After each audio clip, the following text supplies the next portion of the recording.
Welcome to the show. I'm your host, Chris James.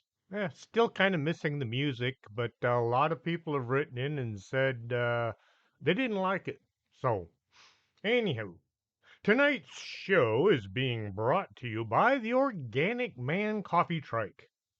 Coffee makes the world go round. Without it, well, the planet would stop and we'd all drift off into outer space. 4501 McPherson for the best coffee in the universe. They say aliens come from millions miles away just to have a cup. Their new office hours are 6:30 a.m. till 7 p.m. If you're not in Laredo, you can get the best coffee by going to organicmancoffee.shop.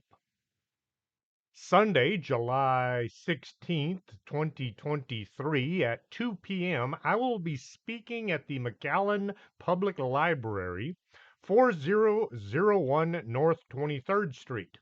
I'll be talking about the Laredo incident when a flying saucer crash landed about 30 miles south of Laredo in Mexico back in 1948. They're expecting a few people to show up, and it's a small room. So if you would like to participate, you can contact the library at 956 681 3000, or you can register online at mcallenlibrary.libnet. That's LIBNET .info/events. Hope to see you there.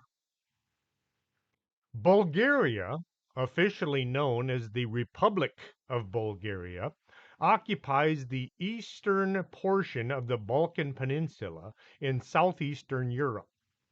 It was founded in the 7th century, which makes it one of the oldest states in Europe.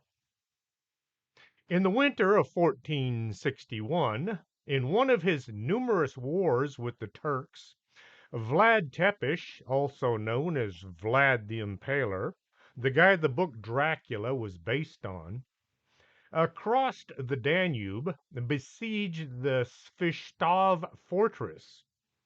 He conquered it, then he impaled a few hundred Ottoman on wooden stakes, and then he spent the winter in town nearby. They say he had a girlfriend while he was there, and him and her had kids, at least one.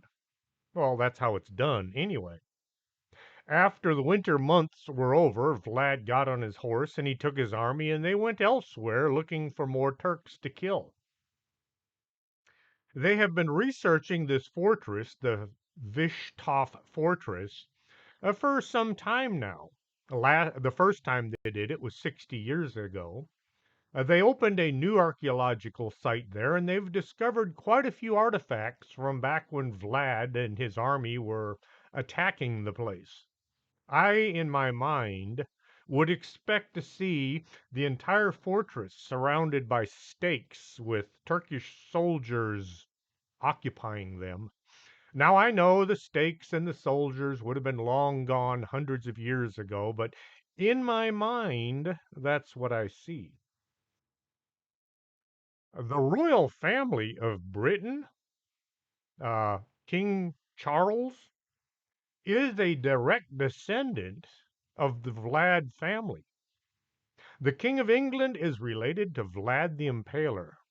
Think about that next time you hear some strange stories coming out of the palace. The things you learn when you're looking into other things. Well, this is not about stakes or the improper use of them, but something to keep in mind. In the western Rhodopis Mountains of Bulgaria is the Devil's Throat Cave. This is a popular attraction for tourists, spelunkerers, and photographers. It's a kind of a subterranean paradise. Many people believe that the cave descends straight into the depths of hell. The water flowing from the Trigrad River plunges 137 feet into the Hall of Thunder. If you've ever stood next to a waterfall, you'll know why it's called that. It's the second largest cavern in the country. The Hall of Thunder houses a funnel through which the water escapes. It goes 500 feet before joining an underground river. As the above ground river flows into the cave, things get caught up in the fast moving water. A nothing carried into the Devil's Mouth cave by the river is ever seen again. There's no debris inside the cave. Nothing ever washes up inside where you can see it. Makes you wonder, where does all that stuff go? We're talking trees and big animals and things. The curious have experimented with everything from pieces of wood to dye, attempting to track the river's course.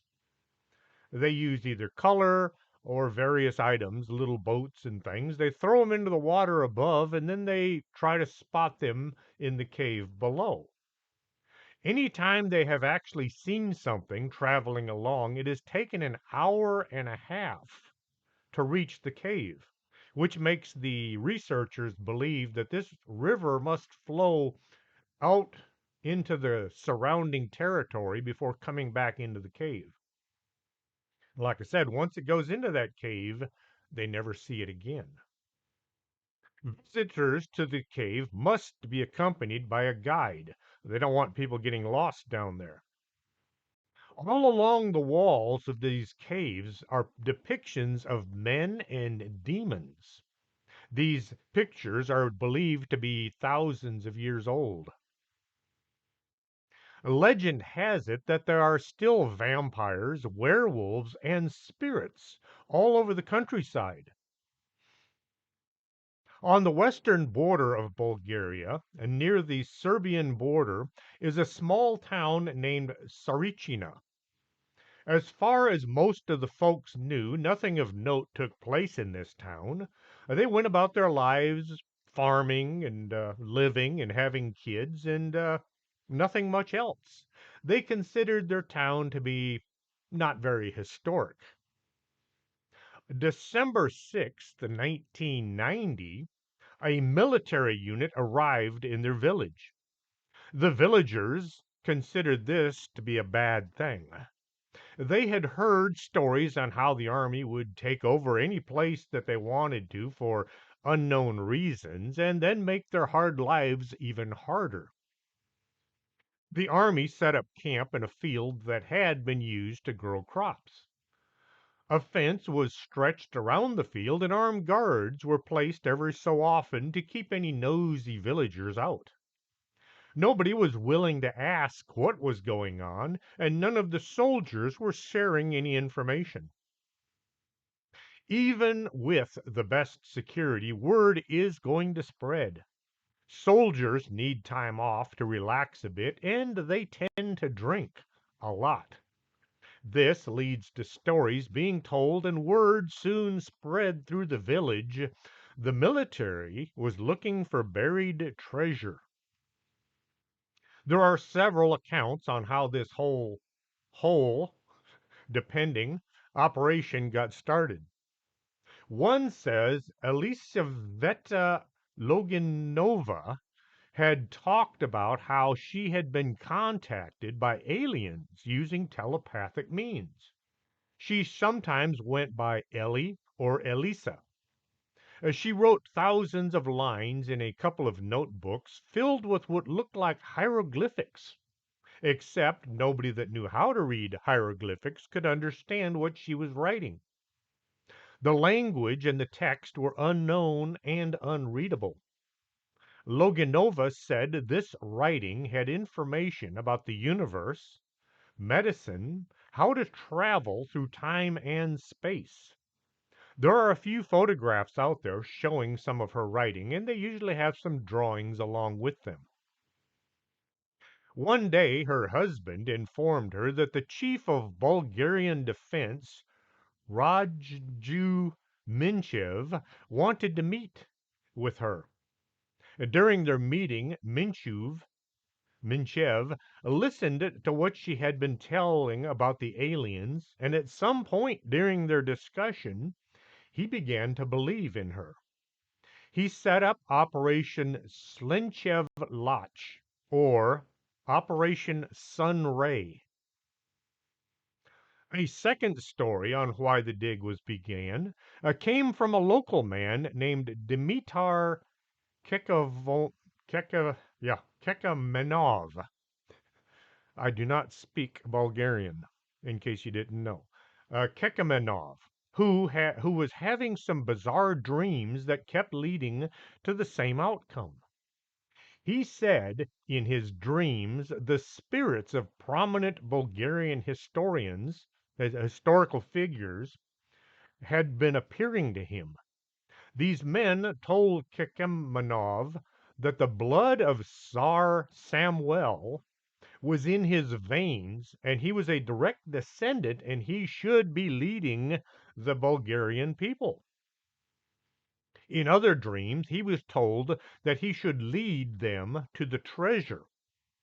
Kekamenov's dreams eventually reached the government. Bulgaria was a socialist country, which meant everything belonged to everyone, but the government was in control of everything. After all, they had all the guns, and therefore it meant that the government pretty much owned everything. Kemenov told the army staff that there was a treasure for which he also drew a sketch of its exact location. Operation Sun Ray, or it may have been Operation Sun Day, depending on who translates it. I've heard several different meanings for the same word. Not Sunday as in our religious holiday, but Sunday as in the first day of the week, or last, depending on who you talk to. The operation was going to be run by Colonel Vetko Kanev under the command of the Bulgarian Ministry of Defense. They spent money like their budget was unlimited. Anything they needed, they simply asked and it was theirs. Any equipment was brought right away. They didn't have to say, this is why we need this item. They just said, we need it, and they got it. By the end of the dig, the project had cost around $20 million. This was about $50 million today. Now, I know if you look at our budget, that's a mere drop in the bucket, but back then, that was a lot of money. The operation was looking for this vast treasure buried in the small town by Czar Samuel of Bulgaria, and the treasure should be far in excess of the $50 million. Samuel began his rule of Macedonia in 980s. He conquered Serbia and extended his power into northern Bulgaria, Albania, and northern Greece. He established his capital in Ohrid. In the late 980s, he defeated the Byzantine Emperor Basil Faulty. Oh, I'm sorry, it was Basil II. Any of y'all watch Faulty Towers? Or Deadpool, for that matter. Anywho, Basil II near Sofia. Around 997, the intermittent struggle with the Byzantines went in against Samuel.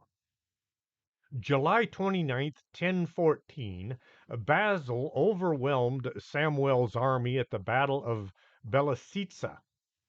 At Basil's orders, the Bulgarian prisoners, about 15,000 of them, were all blinded and then returned to Samuel.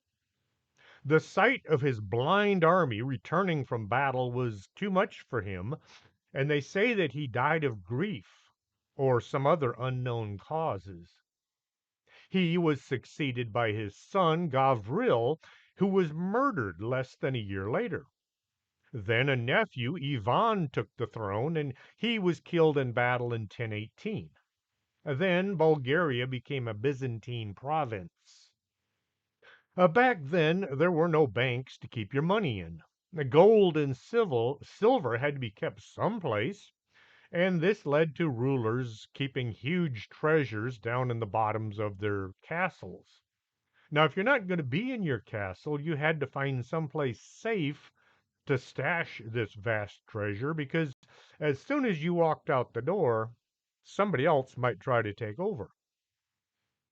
Usually, somebody in the line of ascent to the throne. Uh, with the death of Samuel's line, stories began to grow on where his missing treasure must have been hidden. After all, Basil didn't find it, and he had defeated the country. If a king left his castle to go where his army was heading, he was going to lead them. Anybody in his direct line was pretty much free to seize the throne. All they had to do was go over and sit down and say, okay, I'm in charge now. And then they hand out a few handfuls of gold and silver to the soldiers around them. And I'm sure the soldiers would be more than happy to have a new king, especially if he treated them well. Any king wanting to keep his wealth would have to take it with him. Samuel was supposed to have cleaned out the castle treasury and carried chests and casks filled with gold and silver. Before coming to blows with the Byzantines, Samuel had his treasure buried in a place where he could recover it once the fighting was over. Treasure is heavy, and it took manpower and animals to move it. The story goes that Samuel and his army left Ohrid and they traveled west. Tsarichina is northeast from Ohrid. Byzantium was to their east, but the fighting was all along the southern border, causing the treasure to move north while the army moved about confronting the invaders. The Battle of Belisitsa was in Greece, at the far south end of Bulgaria. History knows that the treasure left Ohrid with Samuel. From there, it vanished into mystery that many people are determined to solve. Some say the treasure was just a red herring. When the villagers began asking why the military was occupying their land, somebody said they were looking for Samuel's treasure, and this was glommed onto by everyone, including the soldiers. Those in charge may have been looking for something else, something otherworldly. One story says the soldiers had been guided to this location by a group of psychics and remote viewers who described something buried just beneath the surface, which was designated by the military as Object Number One. This would imply there was more than one object they were looking for.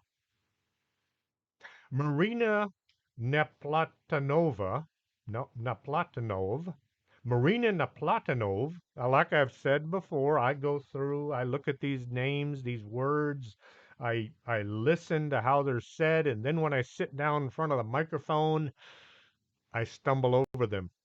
Marina Naplatonov, the daughter of Professor Delko Naplatonov, a military advisor, was attached to this expedition due to her psychic abilities.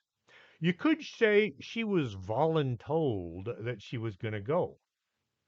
Back then, you didn't ignore orders from the government to assist in one of their endeavors. She did have a choice. She could go along with the military, or she could spend a few restful years in a labor camp, getting plenty of fresh air and exercise. Prior to her departure for the mission, Marina was contacted by the famed seer Baba Vanga, who warned her to not disturb whatever creature dealt, dealt, dwelt beneath the ground. She was warned not to disturb the beast beneath Sarichina. Baba Vanga also knew of this place, and she said there was a skeleton in the tunnels that was neither male nor female. Marina worked closely with the man in charge, Colonel Kanev, throughout their project, and even accompanied him down into the tunnels. The military was using two psychics at this time at the dig site, Marina Naplatanova and Elisaveta Loganova. Some folks say that one or the other was misleading the operation. Loganova said she could speak with the extraterrestrial civilization, and the extraterrestrial beings had shown her the location of the treasure, which over time would move around a bit. Sometimes it was on this side of the dig, and sometimes it was the other side of the dig. Kind of like on Oak Island, how the treasure just might not be at the bottom of the money pit. It might be somewhere else, like the swamp or who knows where. If I knew where it was, I'd be up there looking for it. With the Lagina's permission, of course. She was also telling the colonel about a location of some creature and an alien spacecraft. Loganova also consulted with Baba Vanga. Baba Vanga told her to not dig under the town as well. I know she wasn't the one doing the digging. She was instrumental in where the soldiers were digging. Loganova was convinced she was being guided by some extraterrestrial creature that was peaceful and needed her help getting freed from below. Baba Vanga said they should not open or look into what was under the ground. Loganova began taking notes. Once again, these were hieroglyphic looking symbols that would enter her head while she was in a trance like state. She said these were guidance from aliens. She had to translate these symbols into Bulgarian. They told her where to dig and about things like the birth of the earth. She also discussed the locations of the treasure, where the underground pyramid was. It had walls and ceilings, and where the tunnels were that they were looking for. Once the site was secured, Kanev ordered his men to begin digging a large shaft deep into the earth where Loganova pointed. Soldiers began digging using heavy earth moving equipment. Uh, they were hoping that they would be done in about 3 days. They figured it wouldn't take too long. The object was just a little ways under the dirt. The work proved very problematic, as in addition to the risk of flooding from a nearby underground lake, the soldiers found that all of their electrical equipment began to malfunction. Also, the excavators they were using to dig stopped working. The engines simply seized up. Any power tools that they tried using to dig into the earth would stop working. Kind of like what happens on Skinwalker Ranch. The soldiers were reduced to using picks and shovels to dig down into the dirt. A number of the infantrymen that were guarding the compound reported seeing mysterious figures and creatures moving about just beyond the perimeter fence. The first few sightings were written off as just being curious villagers, sneaking around trying to see what was going on. Sometimes these figures were described as being very small, like a foot or two tall. On other occasions, the guards sighted things that looked like enormous monsters, but they were always just the other side of the fence, just outside of the lights. Not only did the excavators stop working, most of their vehicles were having unexplained problems. Engines would seize up, starter motors would not even crank, batteries would be drained in a matter of minutes. Soon, the radios and their field telephones began to fail as well. For the duration of the project, it proved impossible to transmit radio communications into or out of the compound. Eventually, they had to put a telephone landline strung over to the nearby village in order to communicate. The operators who were using this telephone system said while they were on the phone, they could hear strange voices in the background, and it sounded like heavy breathing and things like that. Things you don't want to hear when you're on the telephone making a secret phone call. At a depth of about 20 feet, now this is only a couple of days after they started, the workers encountered a thick layer of stone. Are you thinking the money pit again? Which they were unable to penetrate with their hand tools. Explosives were brought in to use to break through this barrier, and once they were through this stone layer, they found a spiral passageway that led deep under the ground. If you're following the Curse of Oak Island, you'll know about the spiral tunnel found in 1963 by Robert Restall and his workers. You should also know about the mystery well at Quinta de Regularia, which is the same size as the money pit, and it has a spiral staircase that runs alongside it as well. Baba Vanga said during a meeting with the Bulgarian officials, she already was aware of what was going on in the village and said that she could see a genderless majmun, which means ape or monkey, that was sealed in the ground about 350 feet below where they were currently digging. As time passed, the military personnel were able to venture deep along the spiral corridors. Either they had to clear out dirt and debris, or the tunnels needed to be shored up before going any further. This was not explained in the translation. The area around the site was consumed by reports of unidentified flying objects, strange creatures, and unknown sounds. Although the individual descriptions of the craft varied somewhat in appearance, most of them were described as being bright lights with flames coming from the back end as they passed across the sky above the village.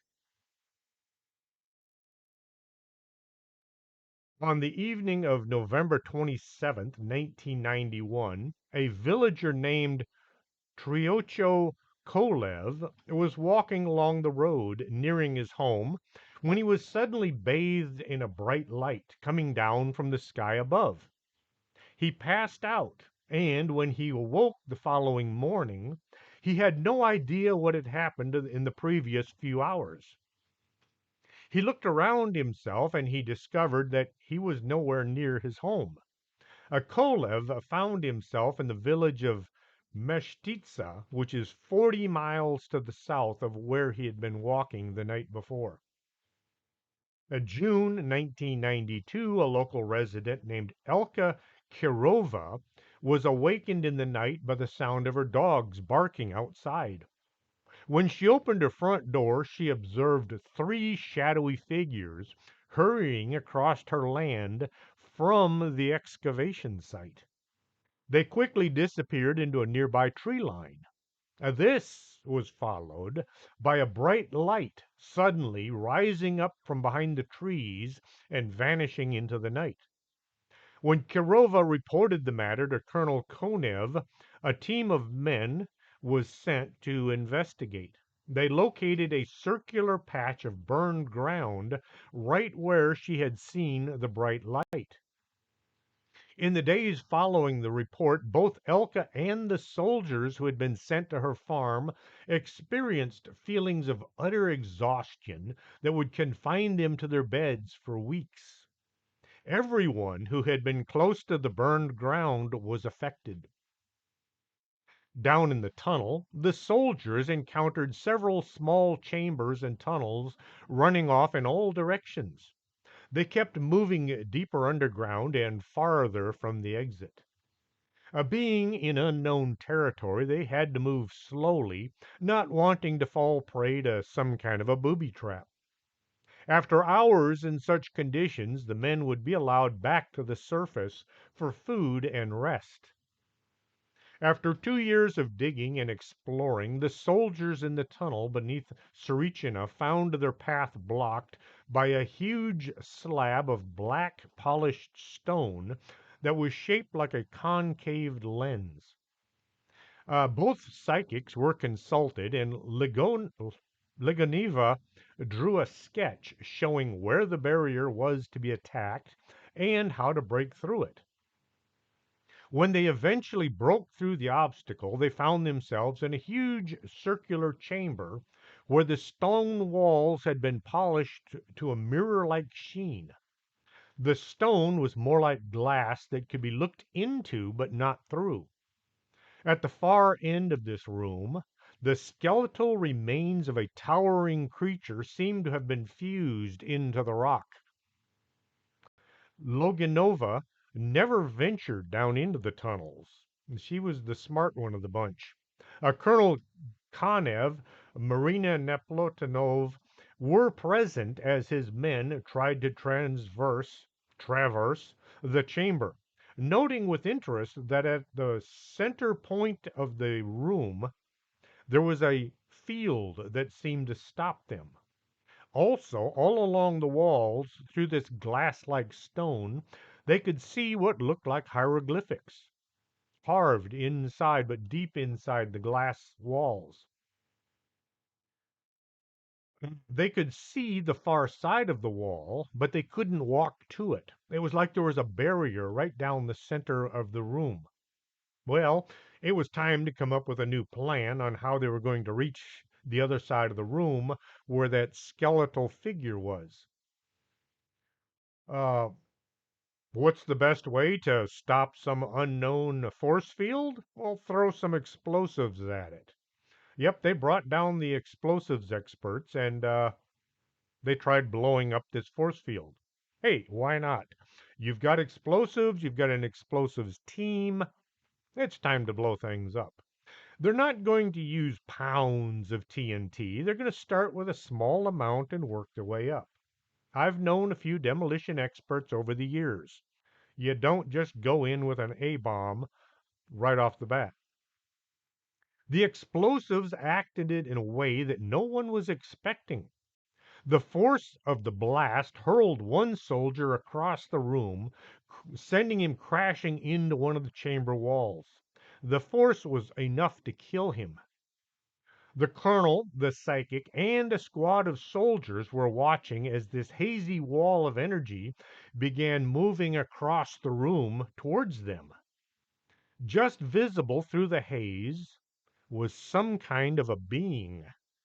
It was huge and it looked deadly. Whether this was the thing that had been embedded in the wall or something else is not known. Figuring anything that looked deadly probably was, the colonel ordered his men to begin firing. Those above heard the explosion, followed by what sounded like a firefight. Anybody but me thinking about Phil Schneider right now? The gunfighter fire was doing nothing to stop this hazy wall or the thing on the other side of it that was still coming towards them.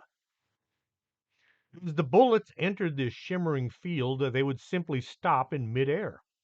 Then they would fall harmlessly to the floor. The riflemen were still firing as another one of their number was suddenly thrown across the room like a rag doll by this invisible force.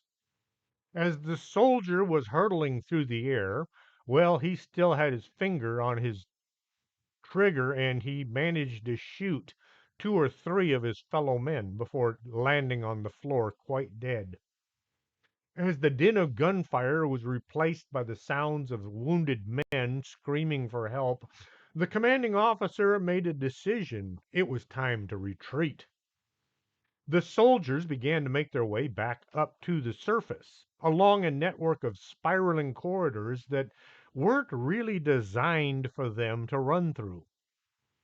Being the leader, well, the colonel had dropped to the back of the squad so he could direct the rear effort to get the others to the surface. He picked up one of the fallen soldier's rifle to use if he had to. He kept one hand on the wall as he walked backwards, trying to keep an eye on the creature that was following them. And he could feel a vibration coming through the wall.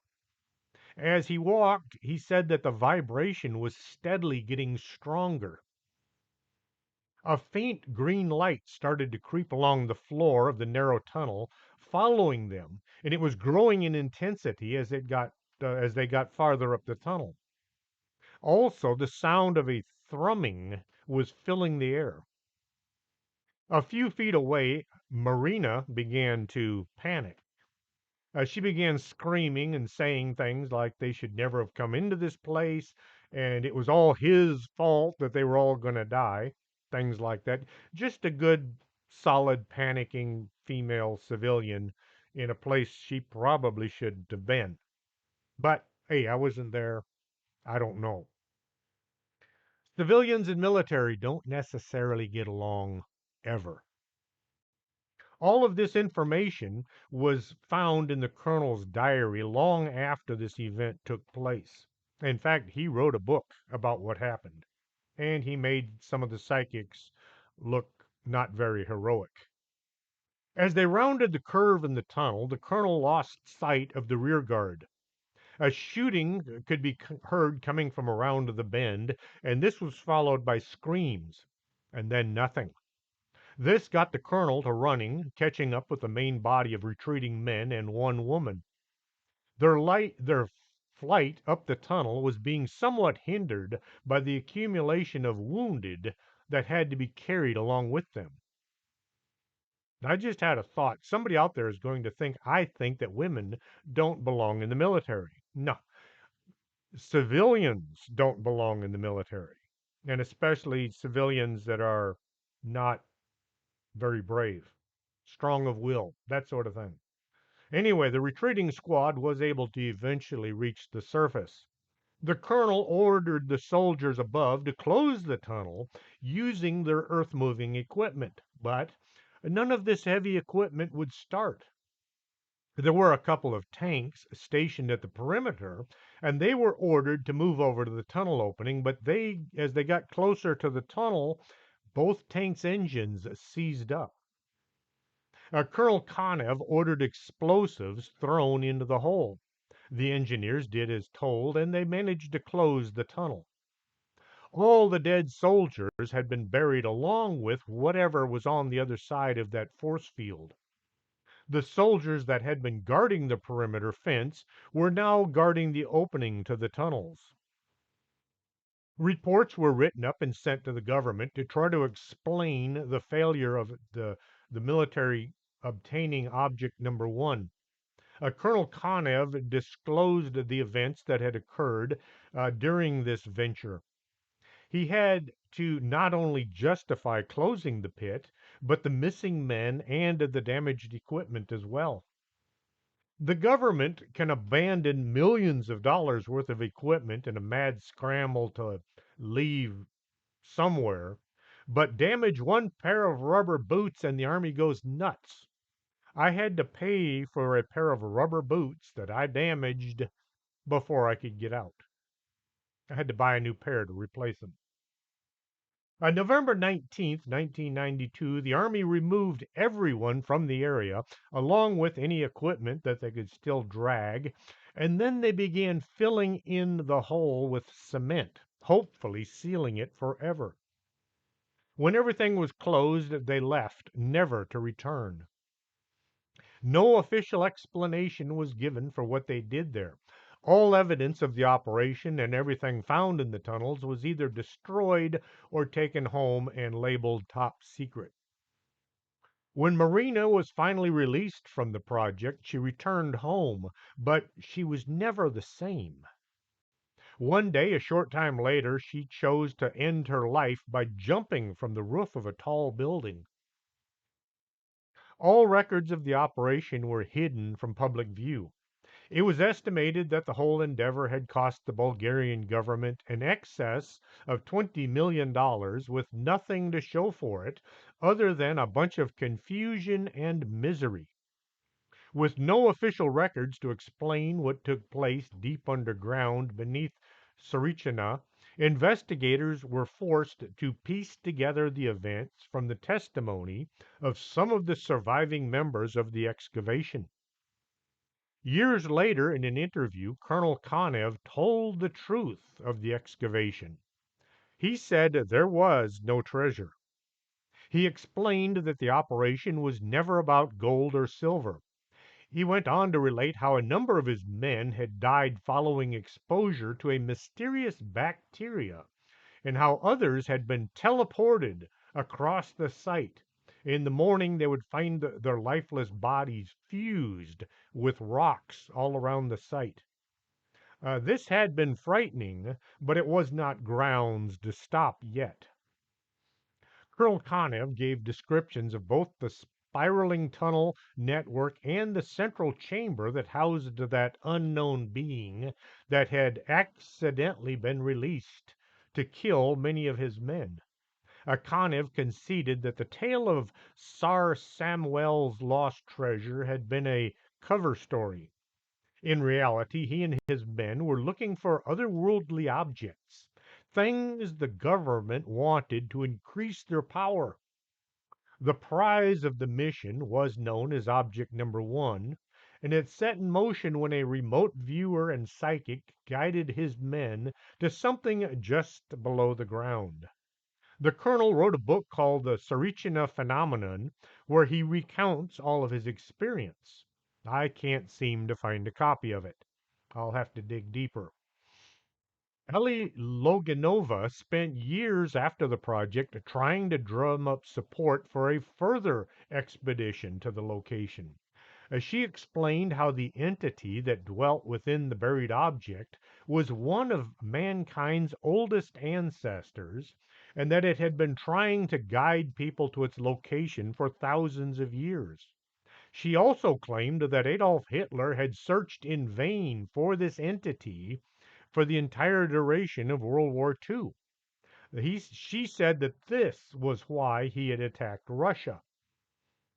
The government of the Kingdom of Bulgaria under Prime Minister Georgy Kayasnovov declared a position of neutrality at the outbreak of World War II. Bulgaria was determined to observe the fighting until the end of the war, but it hoped to have some bloodless territorial gains in order to recover the territory that had been lost during the Second Balkan War and World War I. A lot of people don't know it, but at the end of World War I, the winners moved into Europe and they just kind of redrew all the borders any way they felt like, which led to World War II breaking out. Bulgaria, as a potential beneficiary from the Molotov-Ribbentrop Pact in August 1939, that was the treaty between Russia and Germany, had tried to curry favor with the Nazi Germany by enacting anti-Semitic legislation. Bulgaria is economically dependent on Germany, with 65% of their trade back in 1939 accounted for by Germany. This was through military arms deals. Nazi Germany demanded Bulgaria permit German forces to pass through in order to attack Greece. Eventually, Bulgaria became an ally of the Nazis, which led to, at the end of World War II, the Soviet Union invading and the communist regime taking over. The People's Republic of Bulgaria was established, which lasted until 1990, followed by the country becoming socialist. Loganova also claimed that the creature had somehow shown her visions of the future. She described how she wrote down these visions in 4 journals, all of which were confiscated by the Bulgarian army. The books contained descriptions of vessels that could travel through space by harnessing the power of the sun, and it also had how to manufacture clothing that could be worn by soldiers that would repel bullets, directing them back at the people who had fired them. 1969, the Australian destroyer HMAS Hobart received, they detected an airplane that was coming in fast that was not showing an IFF, identify friend or foe.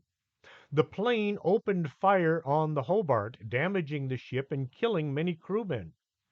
There were no planes in the sky at the time of the attack. To the men on the ship, it looked as if they were being fired on by the jets that had been in the air earlier that day. In other words, some alien technology had collected up all these bullets and then sent them back at the destroyer.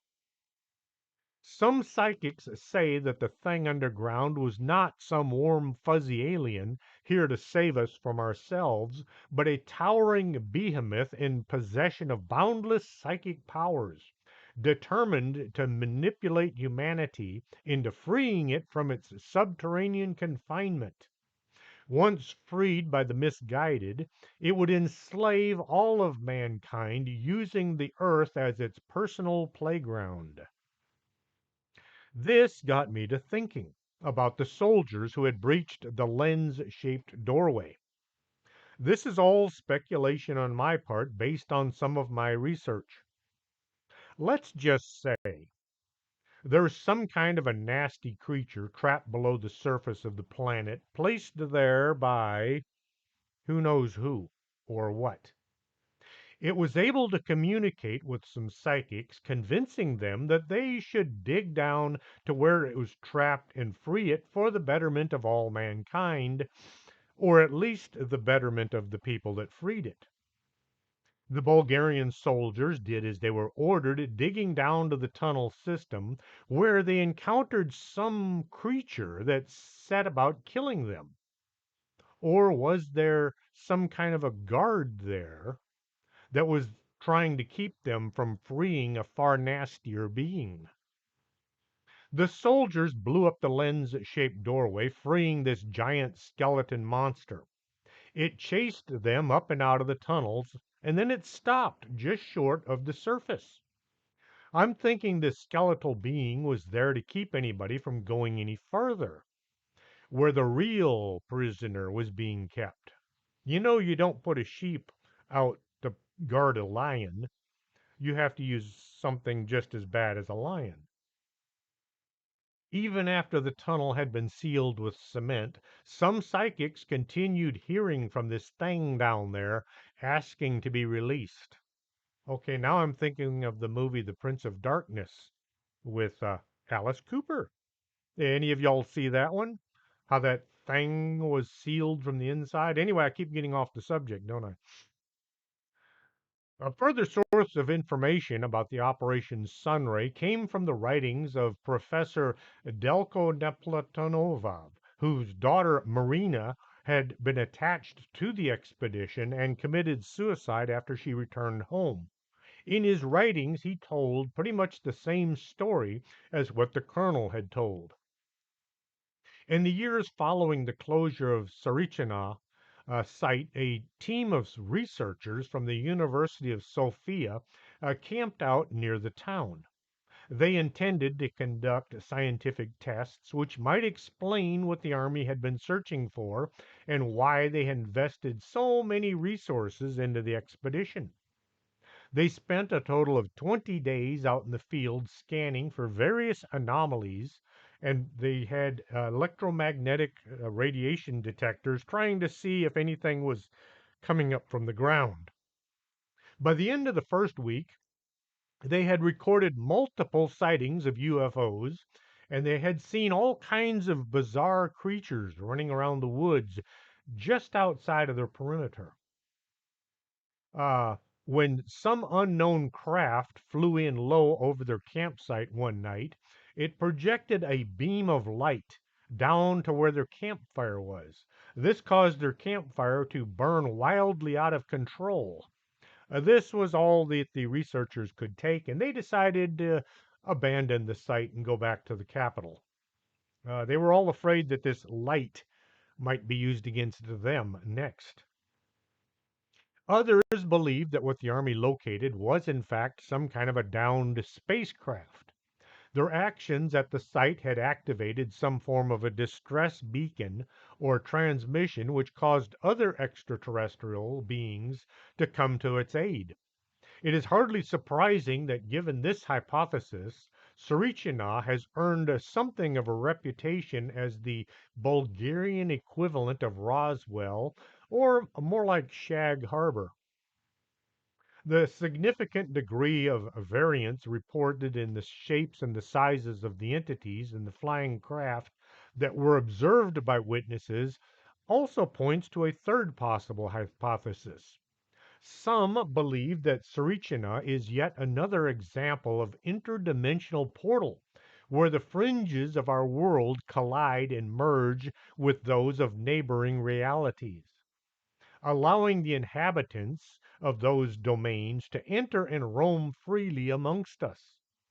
The most notorious of these crossover sites is Skinwalker Ranch in Utah, as well as the Stardust Ranch in Arizona. Incidents reported there include mysterious beings, giant creatures, and alien spacecraft, all seeming to appear in our reality as they pass from one invisible gateway to another, only to vanish. The Bermuda Triangle and the U.S. Air Force facility at Montauk, Long Island, are further examples of this phenomenon. The psychic Elena Loganova seemed to have a gift of second sight, and she could see what exactly was deep underground without using any instruments. She told the military that the stone slab was a bioprotection slab and that it was covered in dangerous bacteria. Colonel Konev had put this in his report to Sofia, and some of his men became infected with an ancient unknown form of bacteria. I forgot to turn that thing off. Somebody wanting to talk to me about social insecurity. Baba Vanga had warned that the entire cave was under some kind of protection and that it is not yet time for us to open it. She said, if necessary, the beings will defend themselves by force. She went on to say when excavations were carried out, the aliens told her the search should stop. She kept saying it is not our time. There is the center of the earth at a depth of 1,200 miles. There are crystals. One is as big as the sun. Do not touch it. How can there be a crystal as big as the sun inside the earth? The sun is 109 times bigger than our planet. The only way this is possible is through a portal, taking us to another dimension. 984 feet beneath Sierra de Naiza Mountain in Chihuahua, Mexico, is a cave filled with giant crystals. Many are long and they're wide enough that you can walk across them like a bridge. It looks like that scene from Superman where he went to the Fortress of Solitude. It is 136 degrees with 100% humidity. Anybody exposed to these crystals for more than a few minutes runs the risk of death. Crystals are vibrating, emitting energy which can be felt as heat. In this way, crystals do not get hot by themselves, they only transmit heat from one place to another. Baba Vanga went on to say they will disturb the atmosphere. It is a large crystal that is dangerous and will remain there as long as the Earth exists, controlling the Earth's movements. Stop digging because otherwise the Earth will die. Difficult days will come for people.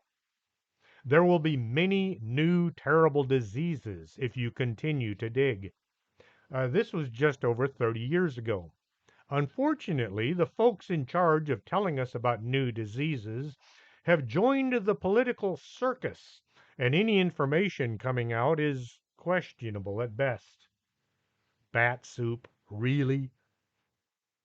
Elena Loganova was also warned not to continue digging. She didn't listen. She said there are people who live there and they are like us, but their origins are different. There's also a space device sent from an alien civilization.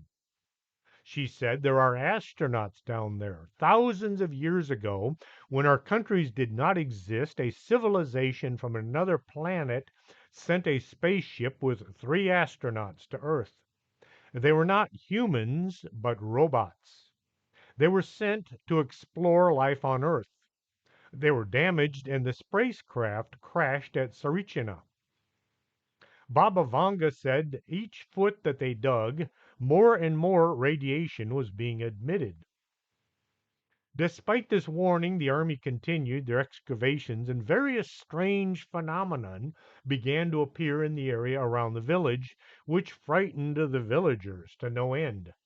They saw UFOs in the area, bizarre creatures running about at night, and some of them said that they could hear voices inside their minds that they knew was not coming from themselves, as if some creature was speaking to them psychically, just like the psychics.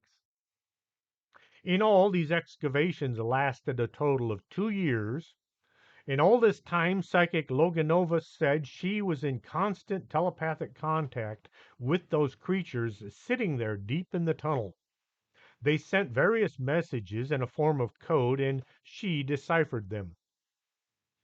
She received more than 1,000 pages of codes during the excavation of Tsarichina. These were a collection of ancient writings that tell the story of the creation of man, how it was created, how the earth was put in its location, and how it must survive in order to keep the earth alive. They also talked about the so called energy people.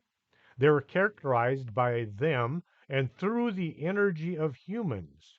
They maintain synchronization on Earth. They prefer to get in touch to receive this information because it's very difficult and not all brains can process the amount of information. She said, I know this is true. Some folks will think that this is saying that God didn't create man. Now keep in mind, this has been translated from some ancient writings into Bulgarian and then into English. Some of the text may have been left out, or maybe it was switched. Also, she was assuming that this underground creature was telling her the truth. Why would it tell her the truth and not Baba Vanga? I've been on several ghost hunts where psychics were present. For unknown reasons, some investigators have issues with psychics. They consider them to be posers not worth the words coming out of their mouths. Psychics can be a little hard to work with on occasion. They are receiving information that we cannot connect with. Sometimes this information has to be interpreted so it can be verbalized. Try telling about thoughts that zip through your brain at light speed. Have you ever had a thought and wondered where it came from? Well, psychics have these all the time, and then they have to tell us about them. Other psychics from all over the country were also participating at the excavation site. The Bulgarian government was sweeping the country looking for anyone who might have an idea on what was under their troops' feet. Some psychics contacted the government, while others simply showed up. Many had the same outcome. They were overwhelmed by thoughts or images coming into their heads. Many of these volunteers left as soon as they had arrived, saying that their heads felt like they might explode. Others tried to soldier through only to eventually have to leave. It must have been like trying to read a book while listening to the radio with the TV going at the same time. Almost all the folks with second sight could not bear such a volume of information, and they all had to leave. For some, the telepathic messages came as a shock, and they just could not stand it. Baba Vanga lived in Strumica, Macedonia, and she never visited Sarichina. which is just under 150 miles away. Yet she was able to not only receive the information, she could handle it. Other psychics would stop being bombarded with these incoming messages as soon as they were a few miles away. Marina Neplatonov was able to function inside the small town. She even ventured into the tunnel. Whatever was down there did eventually lead to her killing herself. Loganova complained that all of her notebooks with the codes and the transcripts were seized by the military when she left. They had videotapes of them digging and traveling about through the tunnels, and all of these tapes have been made top secret so nobody can look at them either. She said, "I have no evidence to confirm our work. I can only tell you in words, and I hope people believe me."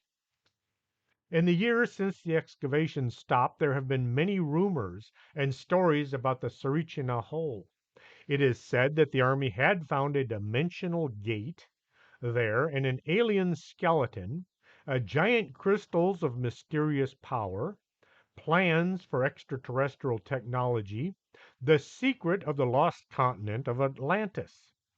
There are also stories that they found a triangular alien ship leading to the dig site being called the Bulgarian Roswell or Area 51. What actually went on in Sarichina is a closely guarded secret. The history of the hole was quite famous in Bulgaria, but it only leaked out to the rest of the world as time went by and as those in charge slowly died off. Mel Waters had his hole in the ground. The legend of his bottomless pit started in February 21st, 1997, when Mel appeared as a guest on Coast to Coast AM with Art Bell. This was the first Coast to Coast AM show I ever listened to. Waters said he owned a rural property 9 miles west of Elsinburg, Washington, that contained a mysterious hole. He said he tried to get to the bottom of the hole using fishing line and a weight. After lowering 80,000 feet of line into the hole, he still hadn't hit bottom. U.S. federal agencies seized his land, but they were nice enough to give him enough money to move to Australia. I guess he was told relocate or go to jail.